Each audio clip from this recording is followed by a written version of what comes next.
Students, and a very warm welcome to you. I'm so happy to be with you today and just revise some of the things that you did in your 7th, 6th and 7th grade. Now since you are in the 8th grade, we are just going to do a little more than what you have already learned. Now today's grammar lesson is, I just want to give you a glance at the different parts of speech that you learned in the 6th and the 7th grade. So here you can see there are 8 parts of speech. Can you tell me what are they first? Nouns, then verbs, pronouns, adjectives, adverbs, prepositions, conjunctions and interjections. Now nouns you have already known, they are naming words. It's given to a name of a person, a place, an animal or thing or bird. Okay, and pronouns are words which substitute a noun or they take the place of a noun. For example, we say he, she, him, her, they, them, it and so on. Then verbs. What are verbs? Verbs are, in other words, they are action words. They denote an action or a state of being in action. Then we have the adjectives. The adjectives are words which describe the nouns or the pronouns, and adverbs are words which describe the verbs or they add meaning to the verb. All right, like for example, the verb run. How did the child run? He ran quickly, or he ran fast, he ran swiftly. Or how is the baby sleeping? The baby is sleeping soundly. So they adding meaning to the verb. Then we have prepositions. Prepositions show the relationship between a noun or a pronoun and another word in a sentence. Okay, like where is the ball? The ball is under the table. Or where is the cat? The cat is on the mat. Or where is she? Where are the birds flying? Birds are flying in the sky or over above me. So they have a relationship. Then conjunctions. Conjunctions are words which join sentences or 2 or more words. They are also called linkers. In the later classes you will be learning that conjunctions are also called connectors or linkers. They join 2 words or a sentence together. And some of the conjunctions are and, but, yet, between and so on. Then we have the interjections. The interjections, they express strong emotions. Oh, how wonderful. Ah, it's too hot. Wow, good job. So all these are interjections, and then we use the exclamatory mark to express the interjections. Now coming to the kinds of nouns.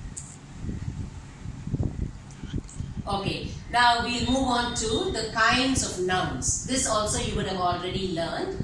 What are the kinds of nouns? The proper noun, the collective noun, the common noun, the abstract noun and the material noun.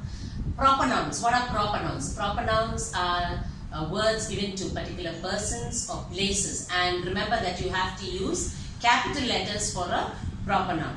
Now even days of the week and months of the year all belong to proper nouns. So here we have Mary and Delhi. I just gave you 2 examples, but you must be knowing more. Then the collective noun. Collective nouns are words which used to denote a group of things. Like for a flock of birds, a swarm of bees, a mob of people, a shoal of fish or a school of fish, then a pack of wolves, alright, an army of soldiers. Then we have the common noun. Common nouns are words given to anything in common. It can be things, it can be even people also. Like you have here cow, pen, tree, table, chair, boy, girl, teacher, father, mother. These are all common nouns. Then we have material nouns. Material nouns are words which things are made of. Like for example, here I have given you wood. Wood, you have your tables and chairs and doors and windows made of wood. Steel. Steel also you have spoons and plates and tumblers made of steel. Then gold, you have ornaments wearing like a chain. This is made of gold. and then plastic we make stools or chairs and so on. So material nouns are things. Abstract nouns are something which you can only think of or feel. Alright, they are not visible to you. So feelings like joy, hope, peace, sadness, and other kinds like kindness, being happy. Okay, happy is an adjective. So happiness and all these things are abstract nouns. Okay, we move on to verbs. What are the kinds of verbs that we have? The transitive verbs and the intransitive verbs you'll be learning today. And transitive verbs are verbs which have an object after it. Alright? Now you take the first example here. He threw the ball. So you can pick out the pronoun here. He is the pronoun, which is the verb. Threw is the verb. What did he throw? The ball. The ball is an object. So in transitive verbs, you have an object.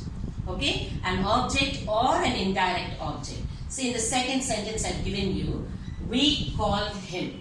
We again is the pronoun. Called is the verb. And him again is the pronoun. We called him. Why did I underline him? Him is the indirect object here. So now you know that transitive verbs have an object or an indirect object after the verb. Then we have intransitive verbs. She sings. Now we have only sings as the verb here. We have nothing else there. So this is an intransitive verb. And I ran swiftly. I is the pronoun, ran is the verb. Now what is swiftly? Swiftly, you remember, they are adverbs. Okay? So here you don't have an object in these two sentences. So they are intransitive verbs. Now we'll go on to your textbook. See, in the very first part of your textbook, you can see the examples of the different parts of speech and you can revise them again. So, we can do some exercises on these. Now, I am showing you your textbook. Here you have the types of nouns, which I just explained to you. And you have a few exercises there. So, I want you to revise it and then do these exercises in the textbook.